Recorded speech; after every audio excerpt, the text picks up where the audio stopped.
Hey everyone, welcome back to 996 The Howl. A bit of a surprise to me for sure, maybe to all you as well. Michael Carcone signs back with the Utah Mammoth. 1 year, league minimum about $775,000. It is a one-way contract, so if he does pass through waivers and plays in Tucson, he will get paid this amount of money as well. From a Utah perspective, Bill Armstrong perspective, this makes total sense. There's nothing really to complain about. You get a league minimum player, you add some depth, a guy who's familiar with the organization, with the teammates, with the coaches, with the system. He's played in the organization for a number of years. He's a season separated from 20 goals. So maybe, unrealistically, he could replicate a 20 goal season. But for Carcone, I'm left scratching my head from his perspective. The season, postseason availability, Michael Carcone had some choice words saying he didn't like how he was given little opportunities with the team, even though that left me scratching my head where it was a wide open spot for Hayden and Schmaltz's wing. They tried Yamamoto, Michelli, sometimes Carcone. There was a spot there, just no one really took the spot by the reins. He said he was going to go in a different direction than the team, and then July 1st happened.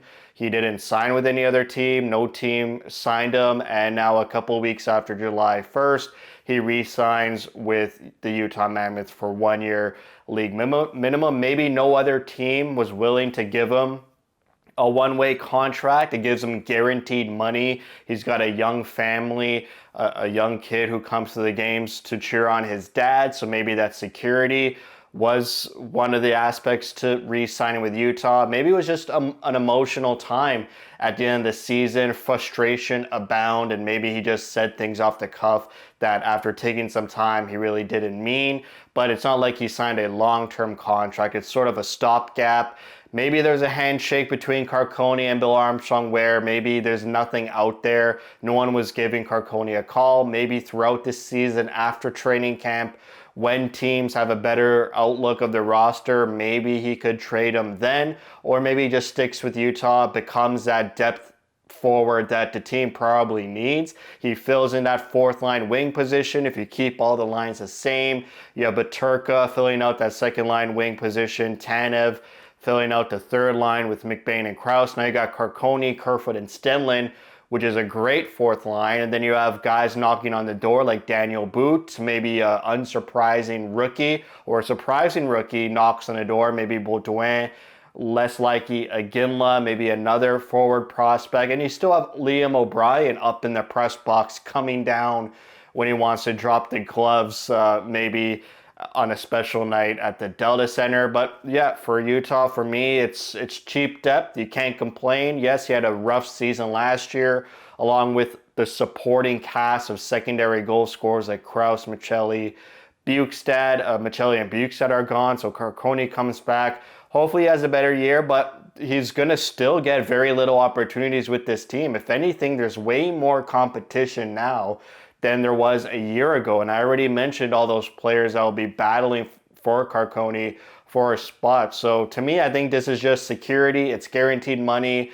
And Bill Armstrong, he said it in an interview a day or two ago on a Leafs podcast regarding Michelli.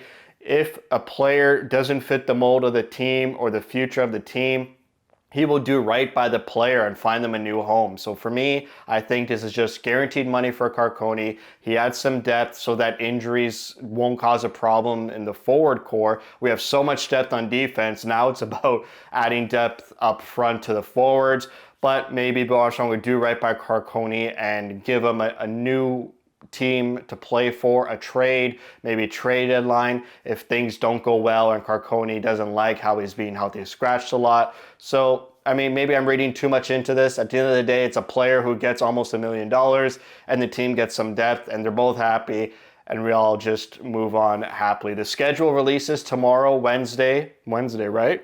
In the afternoon. So I'll have a video on the schedule once it's released. So that's it for me. Thank you for watching. If you like what you see, spread the word. And as always, thank you for your support.